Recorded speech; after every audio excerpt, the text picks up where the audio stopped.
মা, অনেকক্ষণ চুপ থেকে শোন বাবা। লজ্জা শরমের মাথা খেয়ে বলছি, তোর কষ্ট আমি দেখতে পারব না। আর বয়স্ক মহিলাদের কাপড় চোপড়ের ওপর থেকেই কেবল ভালো লাগে, খুললে নয়। তুই যদি চাস তাহলে আমাকে সেভাবে একবার দেখে নে। 5 বছর আগে আর্মিতে ভর্তি হয়েছি। বাড়িতে মা আর ছোট একটা বোন আছে। অনেক আগে মারা গেছে। আমি তখন 9-এ পড়ি, আর ছোট বোনটা 5-এ। তখন থেকে মা নিজে সংগ্রাম করে সংসার চালিয়েছে। ঘরে বসে সেলাই মেশিন দিয়ে মানুষের কাপড় বানিয়ে বানিয়ে আমাদের ভরণ পোষণ করেছে। কিছু চাষের জমি ছিল তাই রক্ষে। না তো আমার চাচা কাকারা যেমন হারামি, এক মুঠো ভাত তুলে দেওয়ার মানুষ ছিল না। নানা নানি দাদা দাদি অনেক আগেই পটল তুলেছে। মামা মামিরা কিছুটা সহযোগিতা করেছে, তাও না করার মতো করেছে, যাতে মা যা ভাগে পেত তা লিখিয়ে নিতে পারে।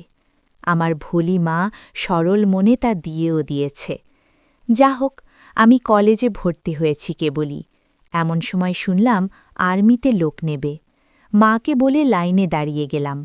আমার নিজের ওপর ভরসা ছিল, কারণ আমি মোটামুটি সব দিকেই ফিট, যেমন উচ্চতা তেমন বডি। মা বলে আমি আমার নানা মামাদের মতো হয়েছি, ঠিক পালোয়ান। বাবা কাকারা তো এক একটা টিনটিনে, সব কয়টা শুধু বদের হাড্ডি। যা হোক, ভালোই ভালোই টিকে গেলাম। বাড়িতে খুশির ঢোল বেজে উঠল। সবাই বলাবলি করল, যাক, ছেলেটা কাজে লাগল। এখন যদি সোনালির কষ্ট দূর হয়।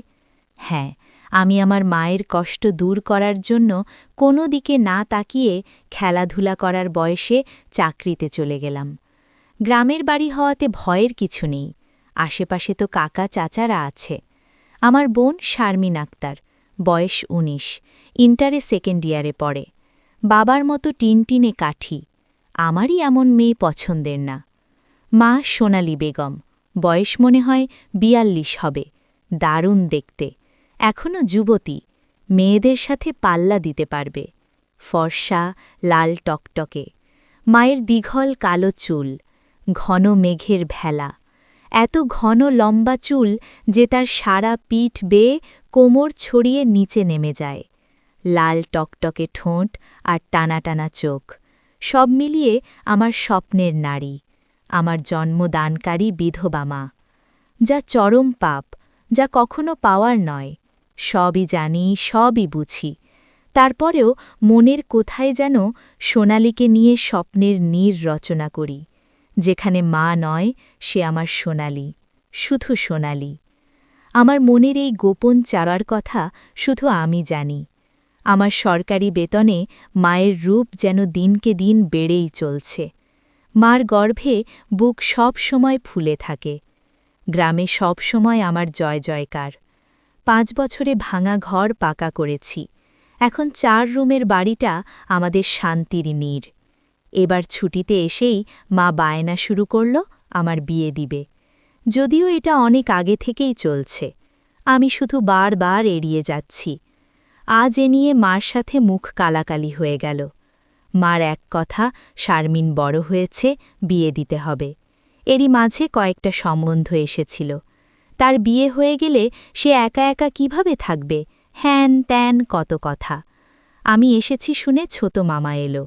সারা দিন থেকে বিকেলে যাওয়ার সময় আমাদের সবাইকে নিয়ে যেতে চাইল। আমরা না যাওয়াতে জোর করে শারমিনকে নিয়ে গেল।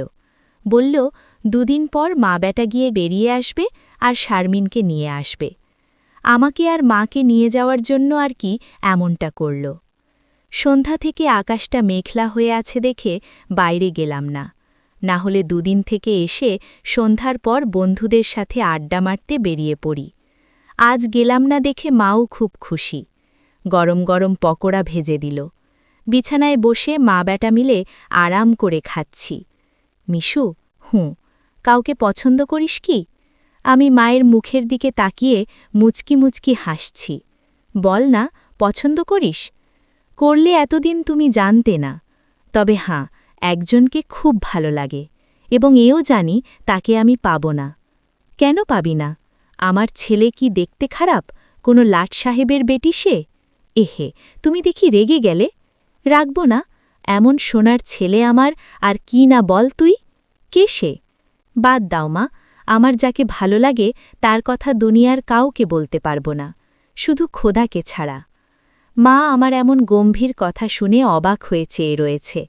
এটা কি কথা রে বাবা? আমাকে বলতে না পারিস, তোর ভাবি মানে রাসেলের বউয়ের কাছে বলিস তুই? না মা, তা না, তুমি আমার সবচেয়ে বড় বন্ধু। তোমাকেই যেহেতু কিন্তু বলতে পারছি না, সেখানে বলতে গেলে তারা তো আমাদের শত্রু। তাদের বলতে যাব কেন? তাহলে বল না, কে সে? কোথার বাড়ি? কোন বাড়ির মেয়ে? আমি চুপ করে বসে রয়েছি। মা অনেকক্ষণ আমার উত্তরের অপেক্ষায় থেকে মুখ গোমরা করে চলে গেল। ঘন ঘন বিদ্যুৎ চমকাচ্ছে, আকাশটা কালো হয়ে আছে, রাতের তারাগুলো না জানি কোথায় ডুব দিয়েছে। আমি জানালার গ্লাস খুলে দিয়ে ঠান্ডা হাওয়া গায়ে মাখছি।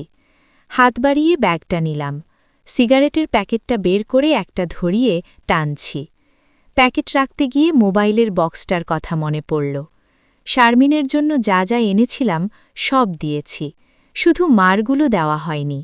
চেয়েছিলাম দিতে, এমন সময় ছোট মামা এলো, তাই আর দেওয়া হয়নি। নতুন অ্যান্ড্রয়েড সেট, মা খুব খুশি হবে। আরেক বক্সে একটা স্বর্ণের চেন। মার যেটা ছিল সেটা আমার এসএসসির ফর্ম ফিলআপের সময় বিক্রি করে দিয়েছিল, তখন থেকে মার গলা খালি। আরও কয়েকটা জিনিস আছে মার জন্য। খেয়ে ঝড় আসতে পারে, কারেন্ট চলে গেলে খেতে ঝামেলা হবে। আমি তাড়াতাড়ি সিগারেটটা জানালা দিয়ে বাইরে ফেলে দিলাম। বললাম, হাঁ দাও। কি লজ্জা, মা সিগারেট খেতে দেখে নিল। জানে আমি খাই, তবে এভাবে দেখেনি কখনো। ঘরে বসে সিগারেট খাওয়াটা ভুল হয়ে গেছে। সারা ঘরে সিগারেটের ধোঁয়া। মা বেটা খেয়ে দিয়ে উঠলাম। মা বলল, আমার রুমে এসো তো একটু। তুই যা, থালা বাসনগুলো গুছিয়ে আসছি। আমি রুমে এসে শুয়ে রইলাম।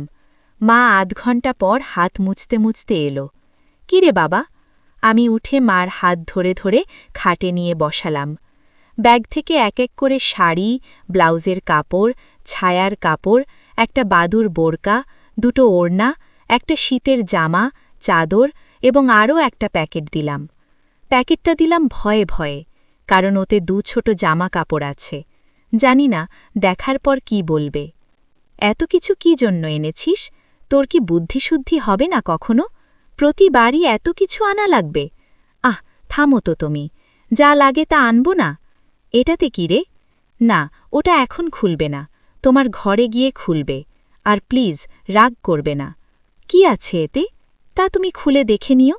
আর হাঁ, আরও কিছু আছে। এই বলে মোবাইলটা দিলাম। একটা থাকতে আরেকটা? এত দামি মোবাইল তোমার? চেয়ে কিছু দামি নয় আমার কাছে। এই বলে গালে একটা হামি দিলাম। মাও আমার কপালে হামি দিল। চোখ বন্ধ করো তো। কেন রে? বন্ধ করো না একটু। মা হেসে দিয়ে চোখ বন্ধ করল। আমি চেনটা মার গলায় পরিয়ে দিলাম। এখন চোখ খুলো মা। মা চোখ খুলে স্বর্ণের চেনটা দেখে হু হু করে কেঁদে দিল। না মা, না, কাঁদবে না, প্লিজ মা, কাঁদ না। তোমার মুখে হাসি দেখব বলে নিয়ে এসেছি, সেখানে তুমি যদি কাঁদো তাহলে আমার খুব কষ্ট হবে মা। না রে বাবা, কাঁদছি না, তুই বুঝবি না এটা কিসের কান্না। খুশি হয়েছ মা? হাঁ রে বাবা, অনেক খুশি হয়েছি। এই বলে মা দাঁড়িয়ে উঠে আমাকে ধরল। আমি তো কেঁপে উঠলাম। মা কখনো আমাকে এভাবে ধরেছে বলে মনে পড়ে না। ইস, কি নরম, কি সুন্দর ঘ্রাণ, ও দুটো আমার বুকে পৃষ্ঠ হচ্ছে। মা অনেকটা খাটো হওয়াতে তার মাথাটা আমার থুতুনির নিচে। চুল থেকে সুবাস এসে নাকে লাগছে। নাকমুখ ডুবিয়ে দিলাম চুলে। ধীরে ধীরে আমার ওটা শক্ত হচ্ছে। মন চাচ্ছে হাত দুটো আরেকটু নিচে নিয়ে রাখি, তবে সাহস পাচ্ছি না। মা আমার যা রাগী মানুষ, ছোটবেলায় কত বেতপিটা করেছে তার হিসাব নেই। মার মুখটা হাত দিয়ে ধরে কপালে একটা হামি দিলাম। আর কখনো কাঁদবে না মা, আমি যেন তোমার চোখে পানি না দেখি। আচ্ছা বাবা, আর কাঁদব না তো। যাও, লাল তাঁতের শাড়িটা পরে দেখাও তো দেখি কেমন লাগে আমার মাকে। যা পাগল, আমি বিধবা মেয়ে লোক এমন লাল টকটকে শাড়ি পরলে মানুষে কি বলবে? কে কি বলল তাতে তোমার কি যায় আসে? আর এখানে মানুষ আসবে কোথা থেকে? মানুষের সামনে না পড়তে চাইলে পড়ো না, এখন আমাকে তো পরে দেখাও। আমার খুব মন চাইছে সাজুগুজু করে কেমন লাগে দেখতে। তাই আমার বাবা এনেছে আর আমি পরব না, তা কি হয়? তবে মানুষের সামনে কখনো পড়তে বলিস না রে। ঠিক আছে মা, আমি শুধু আমার সুন্দরী মাকে 2 চোখ ভরে দেখতে পেলেই হলো। যা দুষ্টু, মা কি এমন কমপ্লিমেন্ট দিতে হয়? আমার 10 পাস মা যে এমন কথাও বলতে পারে জানা ছিল না। সরি মা, বলে হাত ধরে বিছানায় বসালাম। আমি নিচে বসে মার কোলে মাথা রাখলাম। তুমি সব সময় এমনভাবে থাকতে পারো না মা? আমার মাথায় চুলে হাত বুলিয়ে দিয়ে কি পাগলের মতো বলছিস? মানুষে দেখলে কি বলবে? তাহলে বল, আমি যে কয়দিন থাকব সে কয়দিন এমন করে সেজে থাকবে? কেন রে? আমার খুব ভালো লাগে মা। এহি পাগল। আচ্ছা থাকবনি। আমি মুখ উঠিয়ে মার মুখের দিকে তাকিয়ে